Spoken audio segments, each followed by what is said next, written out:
गरीब जिठानी आई शहर। मुंबई जैसे बड़े शहर में पायल अपने पति करण के साथ आराम से रहती थी। ना सर पर सास ससुर, ना आगे पीछे ननद जिठानी, किसी चीज की कोई टेंशन नहीं। ये बहुत सही किया तूने, जो शादी के पहले ही अलग होने की शर्त रख दी थी, वरना उस गांव के घर में तू कैद हो जाती। गोबर भैंस झोपड़ी में तेरे दिन बीतते। मैं इतनी भी पागल नहीं हूँ। मैं उन लड़कियों में से नहीं हूँ जो प्यार में सूखी रोटी खाकर रह ले। शीश महली मुझको भाए, मुझसे सूखी रोटी ना अंदर जाए। मान गए बहन तुझे। वैसे अच्छे खासे दिनों तक तेरा रिलेशनशिप चला था। अब मान ली करण की प्लेसमेंट नहीं होती तो क्या तू उससे शादी नहीं करती? अरे तो कौन सी उसकी अच्छी प्लेसमेंट हुई थी? बीच में तो नौकरी भी चली गई थी उसकी। इसीलिए तो मैंने सगाई के बाद काफ़ी देर ब्रेक लेकर रखा था कि अब इसकी नौकरी हो तब मैं शादी करूं। अरे भाई, कहाँ रखेगा मुझे उस गांव में? लड़का मेरे खर्च उठाने लायक तो हो। पर पता नहीं मेरे जेठ जेठानी को उस गांव में क्या दिखता है, जो गांव छोड़कर बाहर जाना ही नहीं चाहते। शादी के बाद आज तक मैंने उनका मुंह तक नहीं देखा। गांव में तुम्हारा भी हिस्सा होगा ना? कहीं तुम्हारी जिठानी तुम लोगों के हिस्से को खाने के लिए तो गांव में नहीं बैठी हुई है? पता भी नहीं चलता यार। यहाँ एक फ्लैट लेकर लोग खुद को अमीर समझ लेते। गांव में ना लाख लाख रुपए की गाय होती है उनके पास, 100-200 एकड़ प्लॉट्स होते हैं, अरबों की प्रॉपर्टी होती है यार इन गांव वालों के पास। तेरे हिस्से 20 हेक्टेयर का भी प्लॉट हुआ ना तो इट्स अ ह्यूज नंबर। बिल्कुल सही कहा यार तूने इत्ती। ये तो मैंने सोचा ही नहीं था। और हाँ यार इत्ती, यू आर राइट। अगर हमारी कोई ऐसी प्रॉपर्टी गांव में है तो मुझे पता तो होना चाहिए ना यार। रात को जैसे ही करण आता है, पायल अच्छा खासा माहौल बना लेती है और कोने में मुंह फुलाकर बैठ जाती है। क्या बात है, आज मेरी चिड़िया चहचहा नहीं रही? हाथ मुंह धो लो करण, मैं अभी तुम्हारे लिए डिनर लगा देती हूँ। मेरे लिए क्यों? तुम मेरे साथ डिनर नहीं करोगी? अच्छा, भूख लग रही थी तुम्हें? कर लिया क्या पहले ही डिनर? आज तक तुम्हारे बिना डिनर किया है क्या जो आज कर लेती? मुझे नहीं खाना है कुछ भी। आज तुम अपनी फ्रेंड से मिलने गई थी ना? जरूर वहां कोई बात हुई होगी। किसी ने कुछ कह दिया है क्या? मुंबई जैसे शहर में सरवाइव करना कितना मुश्किल है, ये तुम जानती हो ना करण। ऊपर से यहाँ की लाइफ इतनी लैविश है। मेरी फ्रेंड के पास इतनी महंगी महंगी गाड़ियाँ हैं, इतनी महंगी महंगी ज्वेलरी है। अब मैं उनसे कंपेयर तो नहीं कर सकती, पर अगर हमारे पास कोई प्रॉपर्टी है जिसे बेचकर हम अपने शौक पूरे कर सकते हैं तो हमें करना चाहिए ना? अरे बिल्कुल करना चाहिए। तुम्हारे पेरेंट्स अगर तुम्हें कुछ दे रहे हैं तो तुम बिल्कुल उस प्रॉपर्टी को ले लो। मैं तुम्हारी पुश्तैनी प्रॉपर्टी की बात कर रही हूँ जो गांव में है। या जेठ जेठानी को कह दो कि हम उन्हें प्रॉपर्टी दे देते, उनके बदले हमें कैश दे दे। वो लोग तो दिन भर खुद गायों के बीच रहते हैं। एंड्रॉयड फ़ोन भी नहीं है वहाँ किसी के पास। वो कहाँ से हमें कैश देंगे? और दूसरी बात ये कि मेरे गांव की प्रॉपर्टी का कोई हिस्सा बचा ही नहीं। याद है जब हम MBA कर रहे थे तो तुम्हें एक स्टार्टअप करना था, रेस्टोरेंट वाला। उसके लिए 45 लाख रुपए कहाँ से आए थे? गांव की ज़मीन बेची थी, तब मेरा हिस्सा तो वही ख़त्म हो गया। और रेस्टोरेंट तुम चला नहीं पाई। अरे मैं नहीं चला पाई रेस्टोरेंट तो रहने दो ना। तुम्हें चाहिए घर में बना हुआ खाना। अगर मैं रेस्टोरेंट को टाइम देती तो तुम्हें जो 3 टाइम खाना बना बनाया मिल जाता ना, वो नहीं मिलता। छोड़ो इस बात को। 45 लाख में आज के ज़माने में होता क्या है?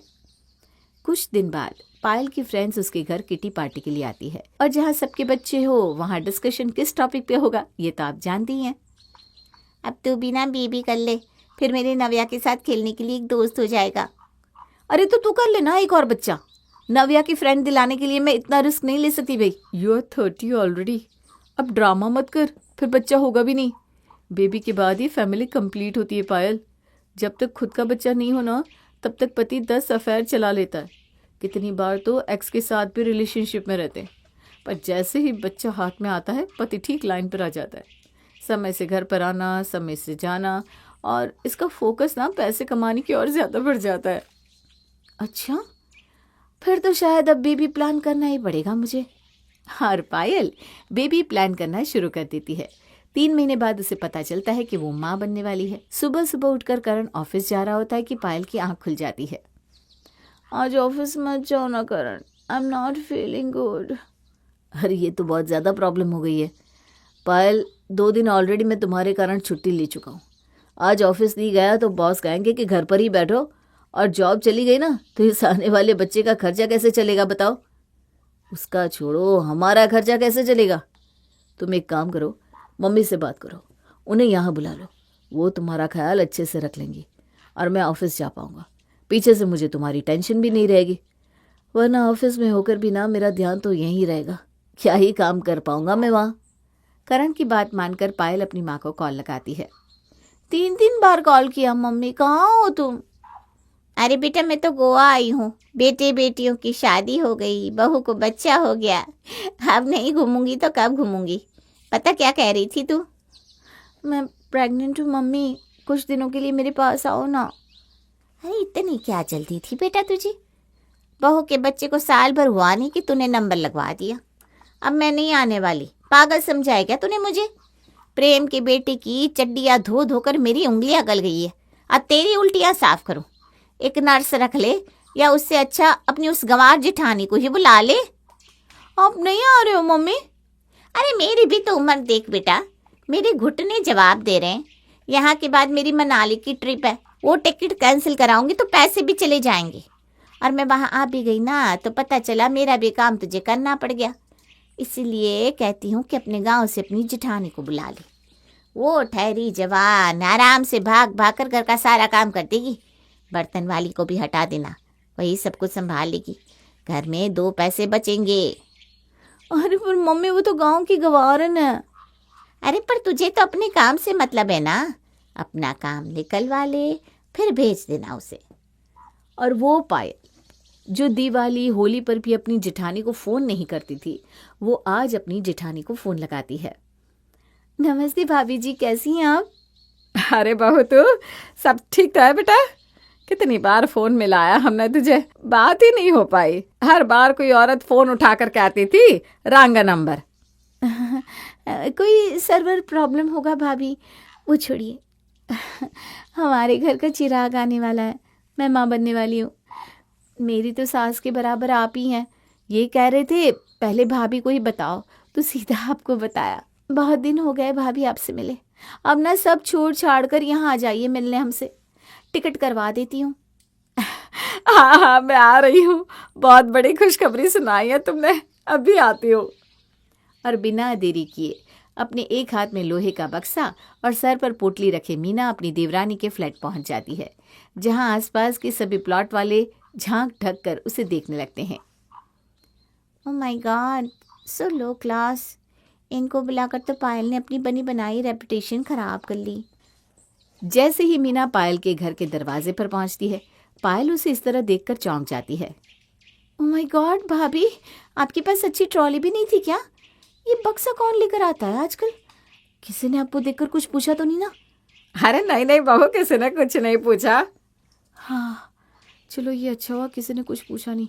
और अगर कोई पूछे ना तो कुछ मत कहिएगा, सीधा कहिएगा कि पायल से बात कीजिए। वो क्या है ना भाभी, यहाँ के लोग ना बड़े तेज़ बनते हैं, आपको चरा कर चल जाएंगे। अब ये सब छोड़ पायल, ये बता कैसा महसूस कर रही है तू? ठीक तो नहीं लग रहा है भाभी, कुछ खाने का भी मन नहीं हो रहा, ऊपर से मेरी कुक भी बीमार हो गई है। ये सुनते ही मीना सीधा फ्रेश होकर आती है और किचन में जाकर खाना बनाना शुरू कर देती है। कैसा काम करती थी तेरी कुक पायल, सारी की सारी बर्नियाँ खा ली है, राशन भी ध्यान से संभालती नहीं वो, हैं? पक्का चोरी करती होगी। खैर बर्तन वाली कब आने वाली है? पता नहीं भाभी, इनका ना कोई फिक्स नहीं होता, जब मन होता है तब आती है। बर्तन साफ करने है क्या? मैं कर देती हूँ। वैसे उठा तो नहीं जा रहा। अरे हट पागल, तू क्यों उठेगी? तू पैर ऊपर कर और सो जा, मैं हूं ना, मैं सब देख लूंगी। और मीना झाड़ू उठाकर पहले पूरे घर में झाड़ू लगाती है, फिर पोछा करती है और रसोई में रखे बर्तन धोती है और फिर नाश्ता बनाना शुरू करती है। उठ जा पायल, कुछ खा ले, फिर से सो जाना। हाँ पायल जैसे पहला निवाला मुंह में लेती है, उसे उल्टी आने लगती है और वो वहीं फर्श पर उल्टी कर देती है। ओहो, चलो कोई बात नहीं, ऐसी अवस्था में ना बार बार उवा भी आती ही है। तू अनारदाना खा, तब तक मैं उल्टी साफ कर देती हूँ। मीना बिना घिन किए अपनी देवरानी की उल्टी साफ कर रही होती है, पर फिर भी पायल के मन में उसके लिए ज़रा भी प्यार नहीं आता। वाह मम्मी, मान गए, सही कहा था तुमने, अपनी जेठानी को बुला ले, क्या औरत है ये, घिन भी नहीं आती इसे। पर ये क्या ही घिन करेगी, ये तो उसकी लाइफस्टाइल है। वैसे 2 घंटे में सब कर दिया इसने। भाभी ये सब हो जाए ना तो वॉशिंग मशीन में कपड़े डाल दीजिएगा। ओ नहीं नहीं, आपको तो चलानी भी आती नहीं होगी, मशीन बेकार में ख़राब हो जाएगी। इसी तरह दिन बीतने लगते हैं। मीना दिन भर अपनी देवरानी की सेवा करती और रात को ऑफिस से आए देवर के लिए खाना भी बनाती। एक शाम, क्या खुशबू आ रही है, दाल मखनी बनाई है क्या भाभी आपने? खाना तो बड़ा अच्छा बना दिया आप भाभी। काहे का अच्छा, न चाउमीन बना पाती है न पिज्ज़ा, ये रोटी सब्जी ये खाना होता है क्या? दिमाग खराब हो गया मेरा तो ये खा खा कर। मैं चेंज करने जा रही हूँ, हम डिनर करने बाहर जाएंगे। ये सुनकर मीना भी कमरे में तैयार होने चली जाती है। 10 मिनट बाद सभी अपने कमरे से बाहर आते हैं। कहाँ जाना है? अच्छा, तो ये आप तैयार होकर आई हैं ऐसे साड़ी पहनकर? इस शहर में कोई साड़ी नहीं पहनता भाभी। आप खाना बना लीजिए और खाकर सो जाइएगा। मैं और करण ही रेस्टोरेंट जा रहे हैं। वो क्या ना भाभी, अब दिन भर आप घर पर रहती हो तो हम दोनों को प्राइवेसी भी नहीं मिल पाती ना। We need some time. पहले तो कुछ दिन पायल अपनी भाभी से ढंग से बात करती थी, पर धीरे धीरे वो अपनी भाभी की इंसल्ट करने लगी थी। कुछ दिनों बाद पायल की फ्रेंड्स पार्टी के लिए उसके घर आती है। ड्रिंक ला दीजिए और ये प्लेट्स उठा कर ले जाइए भाभी। अरे पर कोल्ड ड्रिंक पीने से अभी तुम्हारे गले में दर्द हो सकता है। मुझे आप मत सिखाइए मुझे क्या पीना है क्या नहीं। आपको जिस काम के लिए बुलाया गया है ना वो काम करिए। मीना झूठे बर्तन उठाकर रसोई में चली जाती है। अच्छी काम वाली ढूंढी है भाई तूने। 2 घंटे से तेरी बात सुन रही है पर सारा काम करी जा रही है। आज के ज़माने में कोई काम वाली इतना नहीं सुनती। कितने में रह रही है यहाँ पर? पागल है क्या प्रिया, ये काम वाली नहीं है, जिठानी है पायल की। अरे काहे की जिठानी? अरे भाई ऐसा खाना बनाती है कि क्या बताऊँ। जो राशन 15 दिन में ख़त्म होता था अब हफ्ते हफ्ते में ख़त्म होने लगा है। मुझे तो लगता है ये सामान छुप छुप कर बाहर किसी को दे रही है। एक तो इनके कारण इतनी इंसल्ट होती है, मैं किसी को घर पर बुला भी नहीं सकती। कपड़े देखे इनके, वो तो मेरी प्रेगनेंसी की बात है तो मुझे इन्हें झेलना पड़ रहा है, वरना ऐसे लोगों को मैं तो मुंह भी ना लगाऊं। पायल अब हादी कर देती है। वो आए दिन किचन में खड़ी होकर ये देखती कि उसकी भाभी किस चीज़ में कितना सामान यूज़ कर रही है। कुछ चाहिए क्या बहू? क्या ला दूं बोल? कल तो शीशी में तेल आधा था भाभी, ये अचानक चौथाई कैसे हो गया? सुबह तो कुछ बना भी नहीं था, मैंने तो ब्रेड जाम खाया था। तेल पीती हैं क्या आप?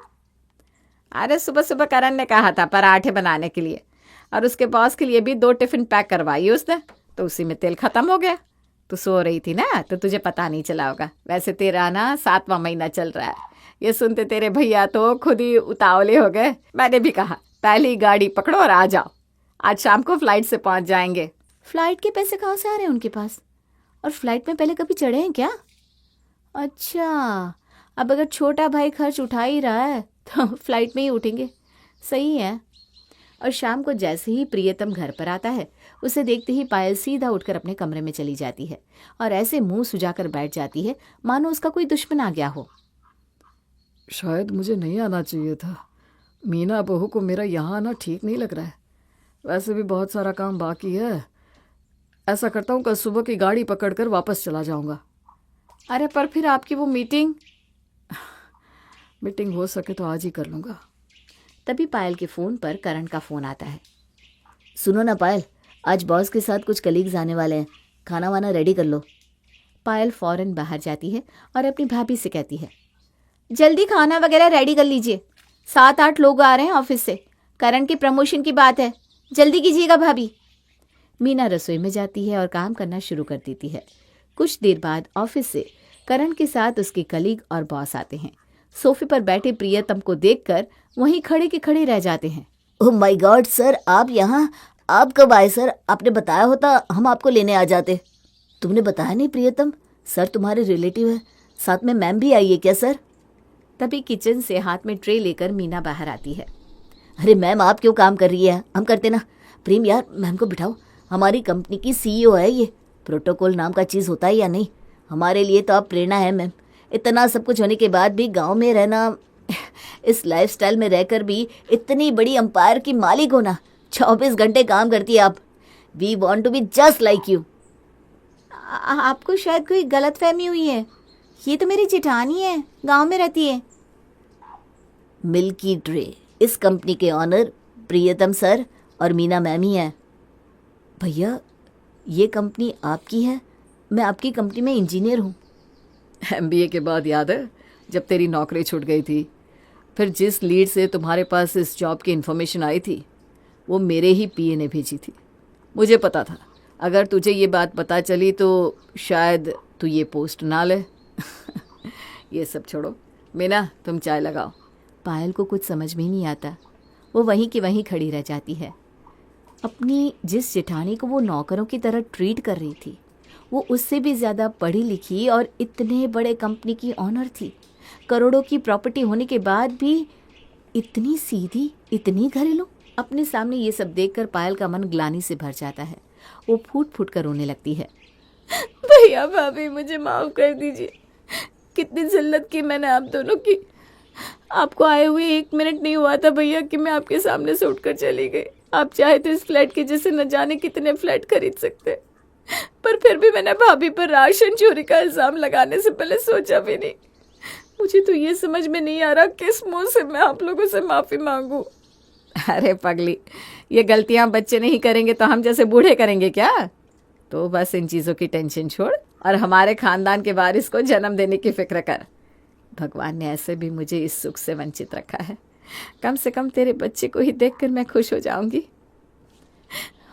बच्चा मेरा नहीं होगा भाभी, ये आप ही का होगा।